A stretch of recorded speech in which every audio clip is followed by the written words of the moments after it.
guys, welcome back to the Odie Beats Cancer channel. My name is Odie and today I'm back with a new video telling you all about my experience with stage 4 colon cancer. Today's topic will be on, drumroll, ports, chemo ports. So chemo ports are an important part of your treatment plan, an essential tool, if you will, that is implanted below the skin. So I'm going to show you. Here is my scar. I don't know if you can see. And if I move a little bit, you can tell there's a little lump right here. And what that is my chemo port. I have a dual chemo port, which means that my port can be accessed simultaneously if need be. It's never been the case, but it's there if we need it. For those of you who are not familiar, a port, I'm going to read off of a screen right here because I wanted to give you a proper and thorough definition. It is a device that is usually placed under the skin in the right side of the chest. It's attached to a catheter, which is a thin, flexible tube that is threaded into a large vein above the right side of the heart called the superior vena cava. So this right here, if I can touch, I can actually feel it. A portacath is used to give intravenous fluids, blood transfusions, chemotherapy, and other drugs. It's also used for taking blood samples. A portacath may stay in place for a long time and helps to reduce the need for repeated needle sticks. All right, so as most of you are familiar, when you're going through chemotherapy, you're going to get a couple sticks, okay? So what this does is it just reduces the amount of times that, you know, your veins on your arms, which are a little bit more sensitive, need to be active. So my port was actually placed on August 16, 2019, right before I started my chemotherapy. Here's a picture I wanted to share with you guys. This was me on my port surgery day. Typically, patients don't have to go under full anesthesia to have that procedure done, but because my sigmoid colon at the time, I hadn't had a sigmoid resection yet, but because my sigmoid colon was compromised and I was at risk of obstruction, my care team felt the need to put me under complete anesthesia due to some of the medications that you receive during local anesthesia, which may cause constipation. So we definitely wanted to avoid that, given the fact that I was at high risk for obstruction. So I was put under completely. They gave me some medication through my veins. I went to sleep and I woke up 40 minutes later with this cool chemo port, which I've been carrying ever since. Most of you are probably wondering, well, aren't you done with your treatment plan? Aren't you done with chemo? I am done with chemo, but for the time being, my care team has decided to keep it in. We want to make sure that I'm NED or no evidence of disease for a year or a little bit over a year before we make the executive decision of having that removed. I'll tell you this much, it doesn't bother me at all. The first couple of months, I did feel soreness. So anything that would touch that area or if I would bump into something, I did feel pain. I remember like after having it put in, I didn't want to touch it. I didn't even want to look at it because I was afraid. This whole idea of having a contraption implanted in you was kind of weird, if you ask me. But with time, I grew to love it, I guess. I love my port because to me, it's symbolic of a facilitator of the medication that has saved my life. So without getting too sentimental, because this is not what this video is about, I'm very grateful that medicine is as advanced as it is nowadays, and that I'm able to have something like this that facilitates me being cancer free. So I'm not really in a hurry to have it removed. You can receive chemotherapy through your veins through a regular IV, but what ends up happening is because chemotherapy is such a strong drug, it messes up your veins. So today I'm going to bring you along with me. We're going to go get our port flushed. Every 6 weeks I have to go get it flushed. I have to get it cleaned out. It's just to make sure that we lower the risk of infection, make sure that there's blood flow going through there. So I'm gonna try to bring you along with me. What I typically do before my appointment is that I apply some numbing ointment to the area.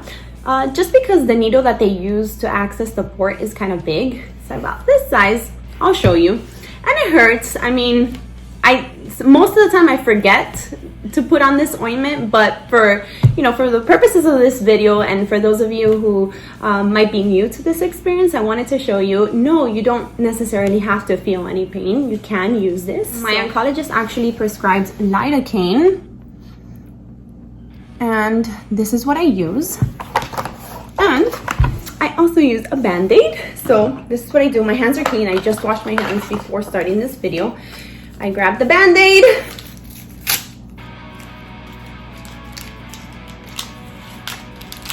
It's like my Christmas tree. Merry Christmas. All right, so that's what I do without trying to not touch that area right there. Even though the process of accessing the port is sterile, they will clean you up right here. So I open it up, and where that little gauze is at, I'm gonna apply some of this. You don't need very much, so a thin layer is okay. Actually, this is a new bottle. I've never opened this one up. Okay, all right, here we go. So I'm gonna go ahead and add a thin layer. I'm gonna spread it around. Make sure it's all over the gauze. And then your port is not where your scar is at. You have to kind of look and feel around for it, because obviously my scar is right here, but the port is right there. You can see an elevation right there, you see? So that's the area you want to add this to. I'm gonna put this here. You want to do this about an hour before your port is being accessed to make sure that the lidocaine is effective, okay? So I'm gonna bring you along. Hopefully I can record. I've never tried to record at the cancer center, but we'll see. Let's go, guys.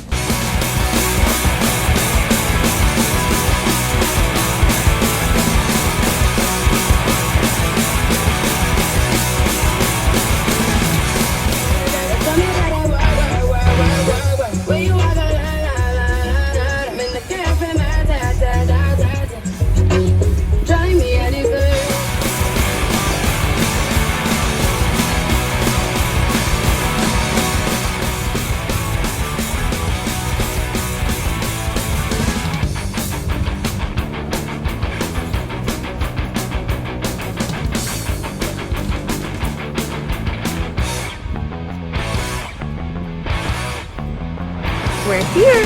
Let's go. We're on numb now. So let's go.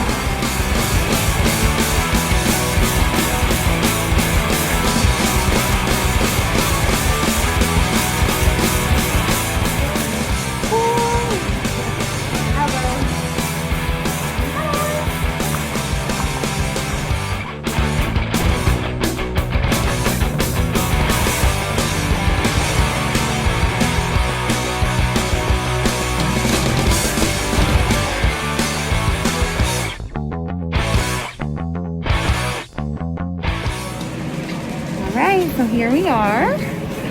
I'm getting ready to have my port flushed, and I'm gonna have lap work done. And we have my beautiful nurse, Amanda. She's here. She's gonna be helping me today. Getting all ready. And I get to sit on this comfortable chair. It reclines back and forth. We're missing the massage. Where's the massage? Another thing I forgot to mention is if you're gonna have your port flush, you probably want to wear something that is accessible to your chest area. So you don't want to wear a turtleneck. That's not the day to wear a turtleneck, or something that you can't, easily pull off to the side. So. And down to the easiest for nurses. That's right. Because you can just kind of pump it in just that little area. You don't have to dry it off. Your neckline doesn't get stretched. So. There's actually some blouses they sell for that. Yeah, and there's specific port blouses. But good tip. Probably find online. Right, zippers, yeah. We're getting all prepped. Pick up the lidocaine in here. Okay, awesome.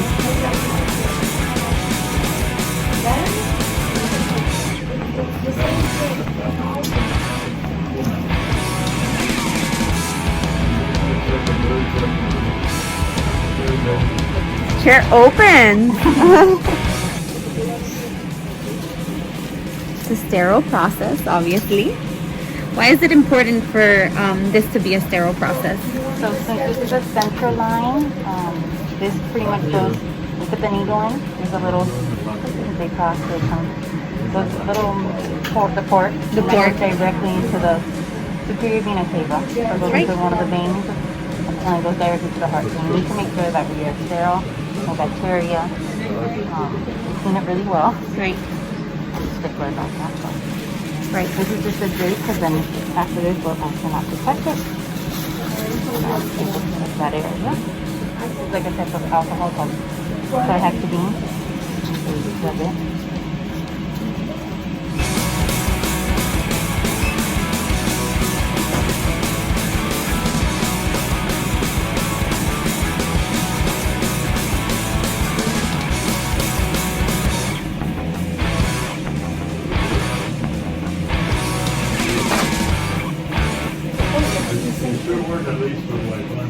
So what's the solution you use for actually flushing the Normal port? saline. We put normal saline in to make sure that we have blood flow, that there's no pain, that it's still working well, patient.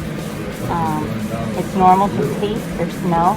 Yes, Metallic, something. yes, I definitely like taste it. Yeah. So yes, you will smell that most patients. We'll draw labs today. So Right. we'll do labs. We'll flush again with saline, and then we always finish it off with heparin to prevent any little clots in the line. Okay, cool, awesome.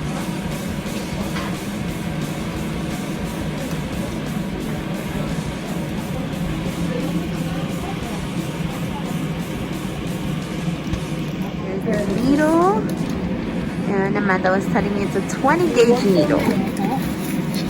Nice and And big. it could be longer. 1 full minute. Oh wow. So sometimes if they use a long one, part of it won't come in. Or it'll, not all of it will go in, we'll have a little section, but that's okay because we'll secure it. Right. And always time it so you can see what's in it.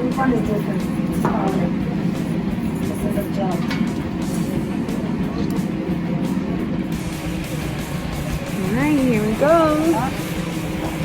That's what this sounds. I'm feeling first is a double lumen. So I feel for the flat side, take a deep breath. 1, 2, 3. Okay. If we're doing both, I always actually slow to a deep drill.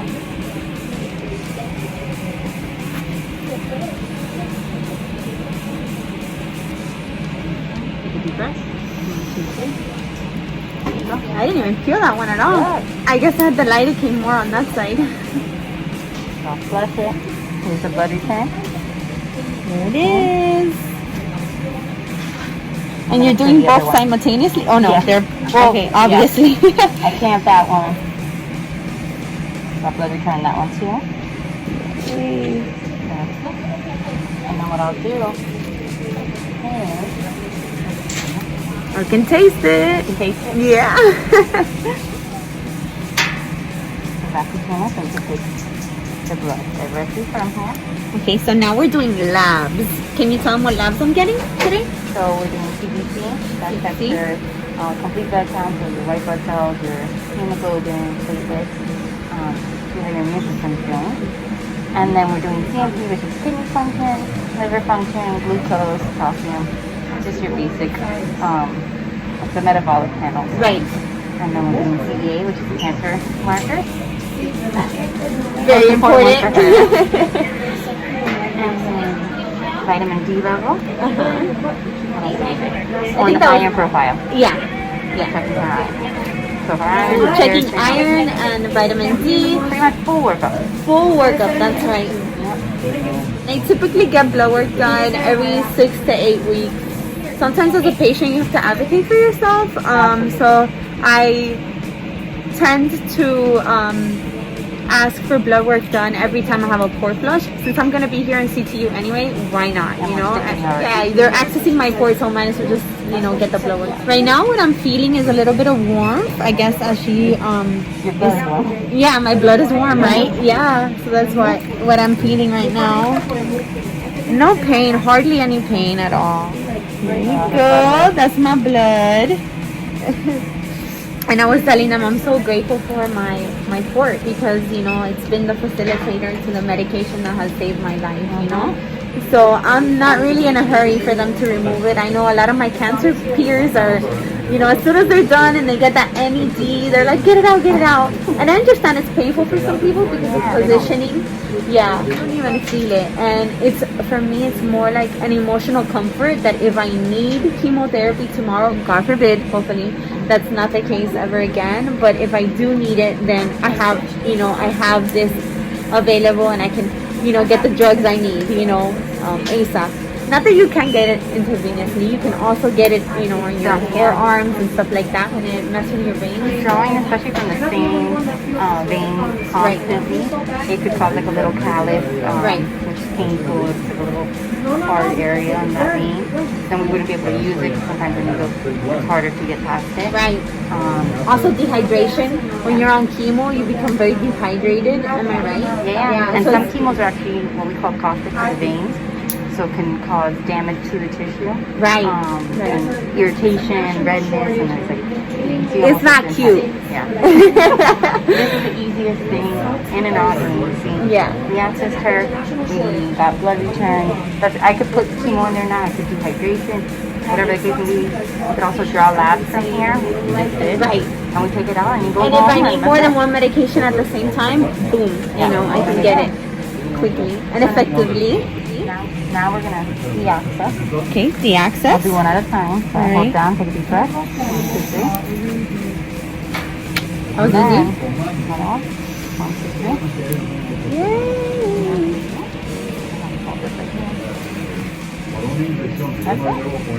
That's it.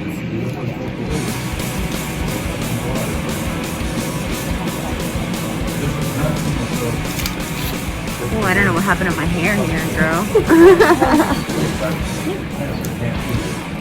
All set. Thank you so much, Amanda. I appreciate it. Thanks. That's it. That was quick. So now I'm gonna meet my sister shortly for lunch. She actually works at the same place where I have my cancer treatment. So let's go find her.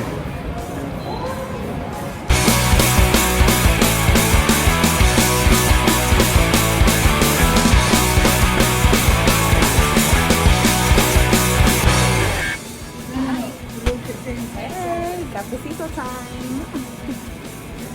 I'm gonna get some Cuban coffee.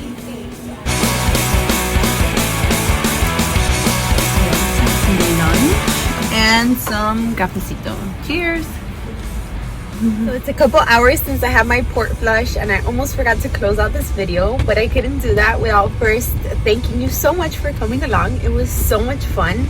Let me know in the comments down below if this is the kind of content that you would like to see in my videos. I'll be happy to continue to bring you along with me. It was so much fun. So all that's left from my port flush is really just a band-aid. No irritation, as you can see. It's about, I don't know, it's about 3 hours after the port flush and no pain at all. I feel nothing. Successful day if you ask me.